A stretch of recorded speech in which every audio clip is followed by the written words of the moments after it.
Thank you all for sticking around to the very, very end of the conference. Thank you, Heath, for that introduction. I did put up here on the screen a drawing that one of my Literary London students did of Falstaff.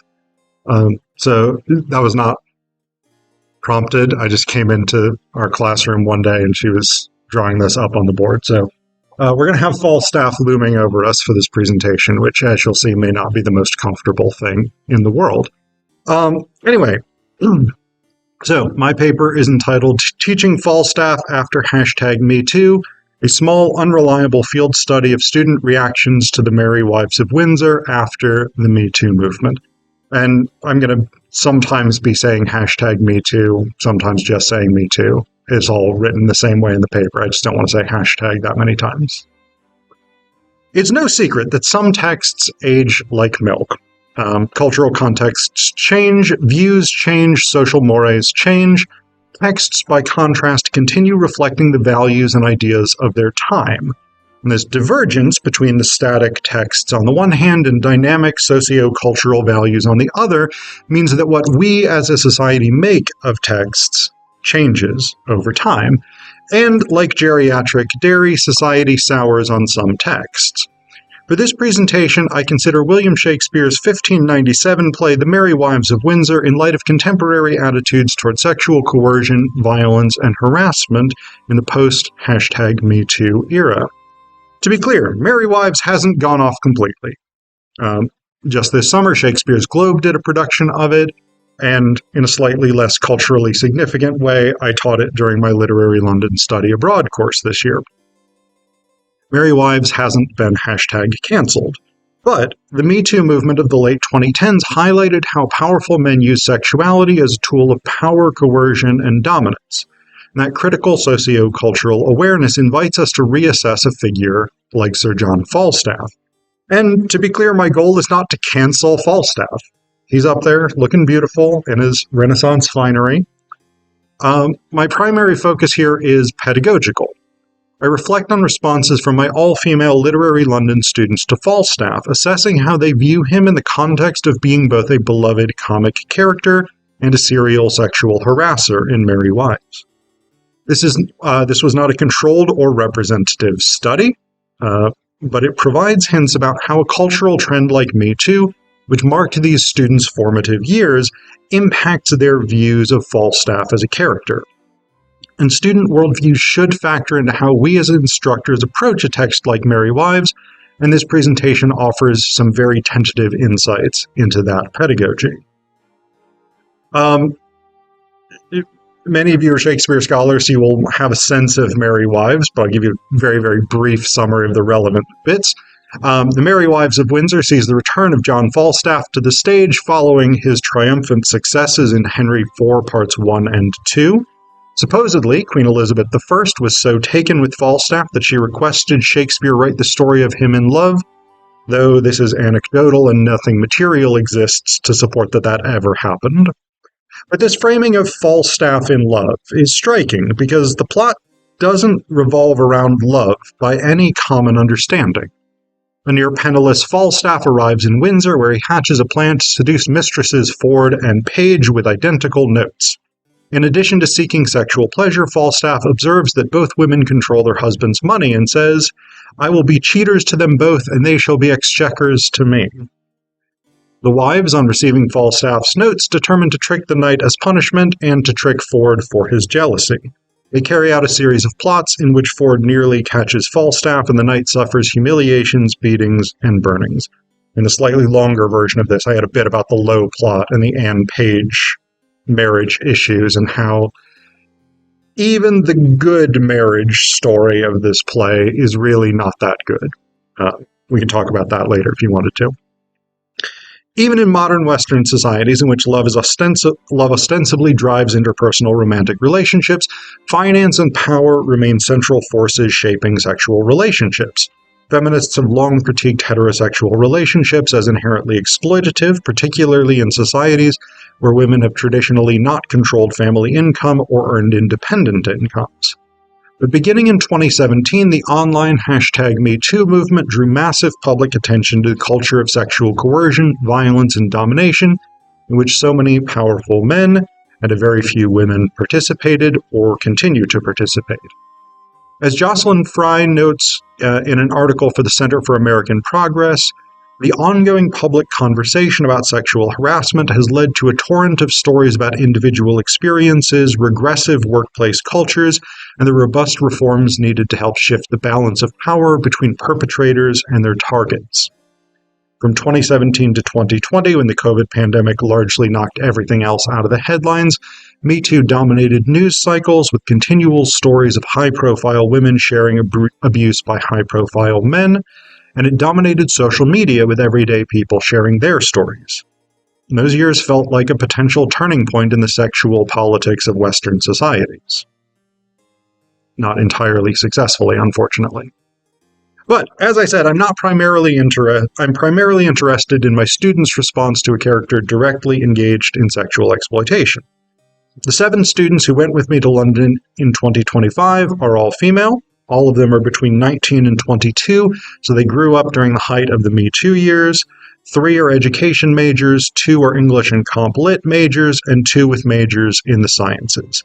Each student self-selected for a relatively expensive course, meaning they chose to come and study these texts rather than being required to for a general education or major requirement. That's all my sort of demographic information, which feels very sociological, even though this is completely unsociological in the way I approached this. During our discussion of the play, I asked these students whether they thought Falstaff was basically a good guy, basically a bad guy, or basically somewhere in between. I did not frame the question in terms of Me Too, though we had discussed sexual harassment in an earlier class period on Merry Wives. The general consensus is that Falstaff is not a good person, but that the humor of the play and the original late 16th century context helped contextualize his behavior. The students acknowledged that his behavior toward Mistresses Ford and Page was sketchy, with definite suggestions of sexual exploitation, and that his stated desire to cuckold Ford was unappealing. But the most critical statement that any of the students directly made about Falstaff is that he's a typical guy, with all the attendant assumptions of a society that consistently justifies men's behavior with a boys will be boys attitude. There's a general agreement with this sentiment. Falstaff isn't uniquely bad because he's an open sexual predator in the play. He is typically bad for a society that assumes male behavior aligns with sexual predation. Falstaff lies, manipulates, distorts, etc. to get what he wants from women, not because he is individually villainous, but because that is how men behave. This reflects an insight popularized, but certainly not discovered, by Me Too, since the movement showed the pervasiveness of sexual abuse throughout every level of Western societies. And it showed it in a very public, visible way, though, of course, many women have always known this foundational facet of patriarchy. Perhaps concerningly, acceptance of Falstaff as simply doing what men do may be an unintended consequence of the very visibility of Me Too, which showed the scope of the problem and therefore may have unintentionally reflected sexual abuse as a norm. At the same time, I suspect I would have gotten a very different reaction to Merry Wives from the students who went on the trip in 2024, many of whom were thoroughly steeped in feminist and gender studies theory. But with the less overtly feminist, though still moderately feminist, 2025 students, one surprise for me was that condemnation of Mistresses Ford and Page was as strong, if not stronger, than condemnation of Falstaff. There was general agreement that their lying and trickery was wrong, even verging on the abusive. On some level, this is understandable because tactically they achieve their aims using the same kind of deception that Falstaff uses. Falstaff attempts to persuade the wives that he loves them and wants to woo them, and their plan revolves around Mistress Ford pretending that she wants to woo Falstaff. The difference, of course, is the moral object of this deception. Falstaff wants sex and money to gratify his own carnivalesque desires. By contrast, the wives seek to punish antisocial behavior in both Sir John Falstaff and Ford, the one a vile seducer and thief, and the other inveterately jealous. As Mistress Page says of Falstaff, "Hang him, dishonest varlet, we cannot misuse him enough. We'll leave a proof by that which we will do, Wives may be merry and yet honest too. I actually think that's the thesis of the play. I think it's one of the most perfect lines encapsulating an ethos of a play in any work by Shakespeare. In other words, their goal is to teach Falstaff a lesson about interfering with married women, to teach Ford to trust his wife, and to make these lessons public as a moral principle for their society in general. But this difference in objectives did not sufficiently justify the wives' actions for my students, who focused on their pretense and desire to punish. One student, who acknowledged that this was a highly personalized response, was particularly upset with Mistress Ford for cheating on her husband, even in pretense. And although that student admitted she personally has very strong feelings about cheating, this reaction, and the more general condemnation of the wives, was probably also rooted in the performance choices made by the Globe's production, which we'd seen a few days before this discussion. Directed by Sean Holmes, the Globe's production involved much more intimacy between Falstaff and Mistress Ford than Shakespeare's text prescribes. Repeatedly during their secret rendezvous, in which she was ostensibly stringing Falstaff along for the purposes of trickery, Mistress Ford, played by Catherine Pierce, and Falstaff, played by George Foraker, made out intensely, sometimes uncomfortably. For instance, during 3-3, when Sir John woos Mistress Ford, Shakespeare's text gives no indication that he uses his tongue for anything other than poetry. But on the Globe stage, Pierce and Foraker's tongues, hands, arms, and whole bodies made contact. The text itself does not preclude this performance choice, nor does it demand it. Holmes's production developed a genuine affection between Mistress Ford and Falstaff. There's actually a great moment right at the end of that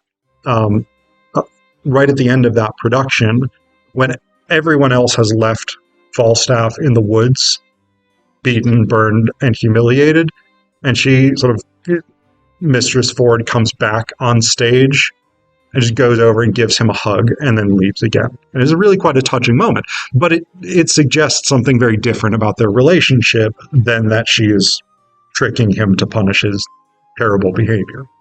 Anyway, so in the context of these performance choices, it's easier to understand why students saw the wives as deceitful and manipulating, even cheating. However, this was not the only way that the Globe performance seemed to shift student opinion of Falstaff. 2 of the students were ill the night that our group went, and consequently attended another night, after our discussion about Falstaff and sexual politics. And the biggest division was between the students who had already seen the Globe production and those who hadn't yet, those who had both read and seen versus those who had only read. Across the board, those who had seen the play had a kinder, gentler attitude toward Falstaff. And I suspect this comes down to the difficulties of reading early modern humor, especially in a play like Merry Wives, where so many of the jokes are obscure enough that explanatory notes become required reading. And the Folger Library's free online or PDF texts do not include explanatory notes, so the students working from free digital sources rather than print versions did not have those explanations readily available. As they struggled to understand the play's humor, Falstaff was much less charming and charismatic than when Foraker brought him to life on the stage. And actually, I felt that way too, but that's, again, partially because Foraker is a really, really amazing performer. Put a pin in that for later discussion if you want. This last distinction especially lends itself to some major pedagogical and cultural insights, which I wish to discuss in closing.